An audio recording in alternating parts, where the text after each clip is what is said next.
নির্বাচনে জমজমাট প্রচার চলছে সারা দেশে। নিজের এলাকায় গণসংযোগের সময় বিএনপি মহাসচিব মির্জা ফখরুল ইসলাম আলমগীর বলেছেন, ৭১ই বাংলাদেশের অস্তিত্ব। আর খুলনায় জামায়াতের সেক্রেটারি জেনারেল বলেন, জামায়াত জোটের মন্ত্রী এমপি হলে তাদের সাথে দুর্নীতির কোনো সম্পর্ক থাকবে না। প্রতিনিধিদের তথ্য ভিডিওতে ডেস্ক রিপোর্ট। নায়াসিনামাইড ও স্যালিসাইলিক সমৃদ্ধ লিলি ফেস ওয়াশ যা ফেসের ডেড স্কিন সেল দূর করে দেয় দ্বিগুণ ফাস্টার ব্রাইটেনিং। সকালে নিজের নির্বাচনী এলাকা ঠাকুরগাঁও ১ আসনের বেগুনবাড়ির পাইকপাড়ায় গণসংযোগ করেন বিএনপির মহাসচিব মির্জা ফখরুল ইসলাম আলমগীর। বিএনপি ঘুষ দুর্নীতির বিপক্ষে দাবি করে ধানের শীষের পক্ষে ভোট চান তিনি।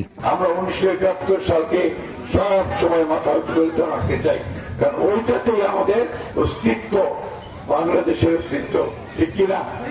ভোর থেকে রাত পর্যন্ত খুলনার ৬টি সংসদীয় আসনে প্রচারে ব্যস্ত ৩৮ জন প্রার্থী। খুলনা ৫ আসনে গণসংযোগ করেন জামায়াতের সেক্রেটারি জেনারেল মিয়া গোলাম পরোয়ার।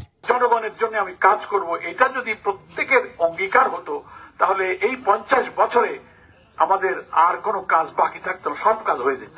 জুলাইয়ের অভ্যুত্থানের পরে ফ্যাসিবাদ মুক্ত বাংলাদেশে নতুন যাত্রা শুরু হচ্ছে। চট্টগ্রামে নির্বাচনী প্রচারে বিএনপির স্থায়ী কমিটির সদস্য আমির খসরু মাহমুদ চৌধুরী বিমানবন্দর ঘিরে বাণিজ্যিক হাব গড়ে তোলার প্রতিশ্রুতি দেন। এমন লজিস্টিক হাব হবে পুরা চট্টগ্রামের এই সমুদ্র অঞ্চল যেটা আছে, এইটা হবে ট্রেডিং পোস্ট। চট্টগ্রামের লোহাগাড়ায় শহীদ ইসমামুল হকের কবর জিয়ারতের মাধ্যমে নির্বাচনী পদযাত্রা শুরু করেছে জাতীয় নাগরিক পার্টি এনসিপি। অন্যান্যের মধ্যে দলের মুখপাত্র আসিফ মাহমুদ সজীব ভূঁইয়া উপস্থিত ছিলেন। গণভোটে হ্যাঁ ভোট জয়যুক্ত হওয়ার মধ্য দিয়ে তাদের যে আকাঙ্ক্ষিত সংস্কার, সেই সংস্কার বাস্তবায়ন সম্ভব হবে। জামালপুরের বকশীগঞ্জে দলীয় প্রার্থীর পক্ষে নির্বাচনী জনসভায় ইসলামী আন্দোলনের আমির ও চরমুনায়ের পীর মুফতি সৈয়দ রেজাউল করিম বলেন, হাত পাখার প্রার্থীকে বিজয়ী করতে পারলে আখেরাতে আল্লাহ শান্তি দিবেন। নীতি আদর্শ ইসলাম যেহেতু এটা ধারণ করলে আখেরাতে আল্লাহ রাব্বুল আলামিন শান্তি দান করবেন। রংপুরের বিভিন্ন আসনে প্রচারণায় ধানের শীষের প্রার্থীকে বিজয়ী করার আহ্বান জানান বিএনপির প্রার্থীরা। অবাধ ও সুষ্ঠু নির্বাচনের দাবিতে ফরিদপুর ৪ আসনে কাফনের কাপড় পরে প্রচারে নামেন জাতীয় পার্টি একাংশের প্রার্থী মুফতি রায়হান জামিল।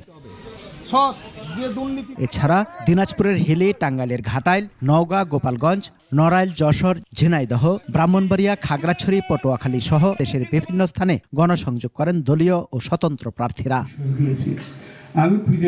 সমার ইসলাম, ২১ টেলিভিশন।